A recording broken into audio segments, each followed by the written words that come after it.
La paz. Bert Hellinger. Extracto de su libro Reconocer lo que es. ¿Qué significa la paz?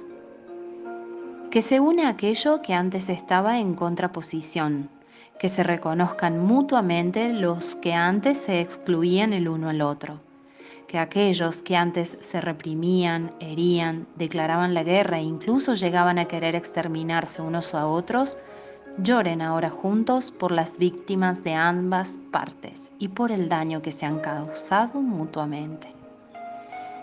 ¿Qué consigue la paz? Que aquellos que se habían alzado sobre otros, considerándolos inferiores o hostiles, los reconozcan y acepten como iguales con los mismos derechos. Una vez alcanzado esto, se aceptan los unos a los otros, sin dejar de reconocer lo que es diferente y lo que hay de especial en cada uno, y todos están dispuestos a dar y tomar.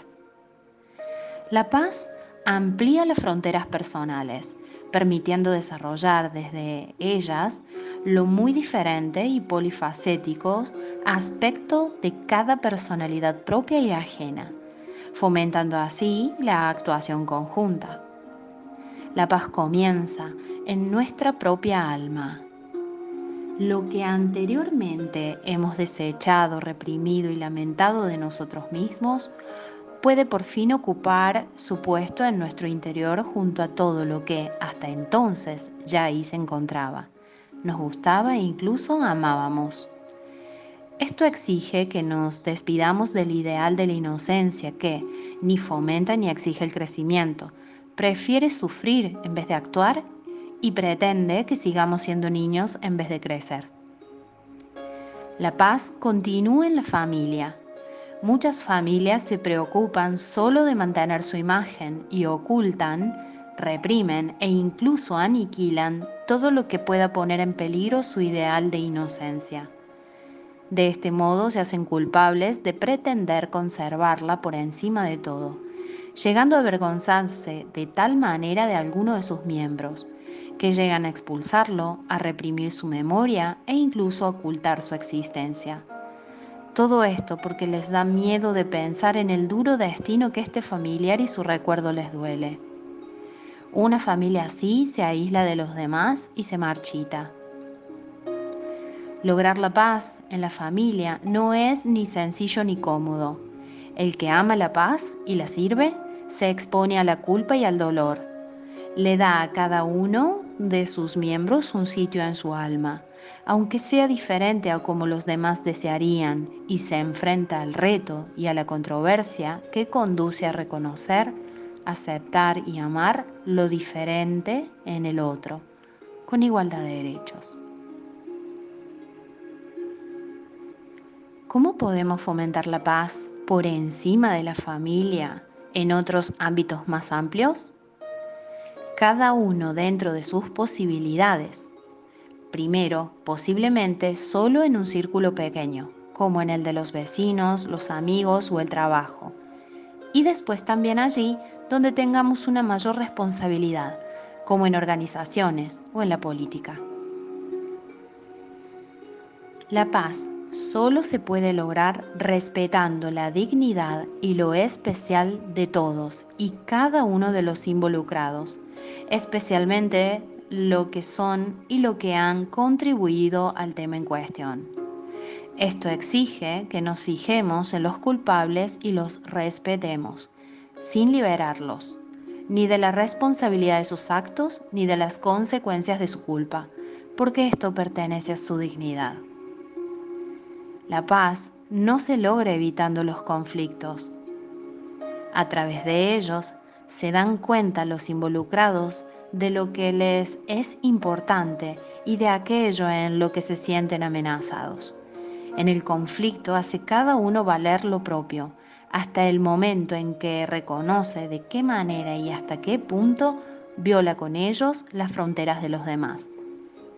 Solo entonces es posible un intercambio y una compensación, y al final todos han crecido personalmente y de alguna manera se han enriquecido. En este sentido, puede ser el conflicto la premisa para lograr la paz. La paz nunca llega a ser completa. La paz eterna, con la que muchos sueñan, podría compararse a una parálisis. Sin embargo, la paz aporta al final algo más. Aquello que agotó las fuerzas en el conflicto se retira pacíficamente. Debemos permitir que el conflicto se retire, ya que, de lo contrario, renacerá de sus propias cenizas. ¿Y qué es lo que reaviva un conflicto? El recuerdo del mismo. Por eso debemos permitir que lo que pasó pertenezca siempre al pasado. Los grupos son la mayor amenaza para la paz. En ellos dejamos de mirarnos de individuo a individuo y nos relacionamos de miembro de grupo a miembro de grupo, con lo cual nos volvemos ciegos y nos vemos en realidad a la otra persona, no la vemos. Como parte de un grupo, nos volvemos extraños a nosotros mismos, perdemos sensibilidad y nos disolvemos en la colectividad. Si así comprendemos que la fuerza del individuo, aún conservando su sensatez como tal, es prácticamente impotente frente a la colectividad, podemos entonces preguntarnos: ¿cómo podemos fomentar la paz entre grupos y qué posibilidades para ello tiene el individuo como tal? Hay que esperar a que llegue el momento oportuno en que las fuerzas destructivas se agoten. Hasta entonces se puede preparar el camino de la paz en el ámbito estricto y reducido de cada uno. Esto exige el gran esfuerzo de soportar el conflicto e incluso de aceptarlo como inevitable.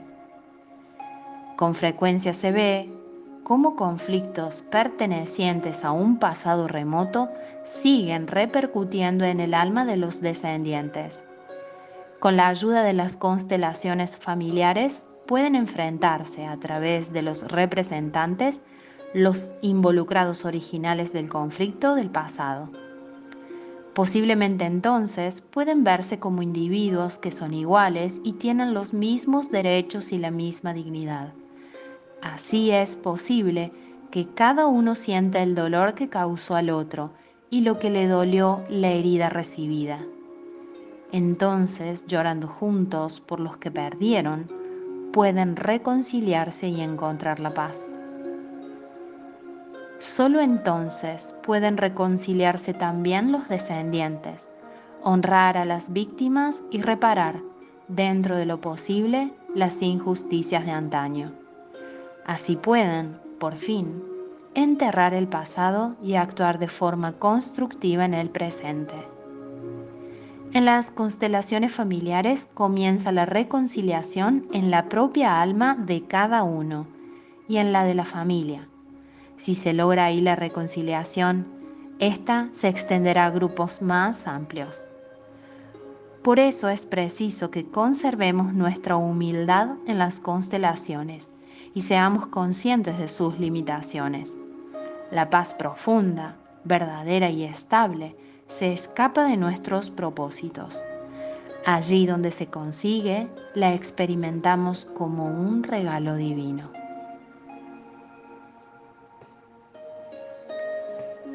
Lectura Fabiana Sol Reyes.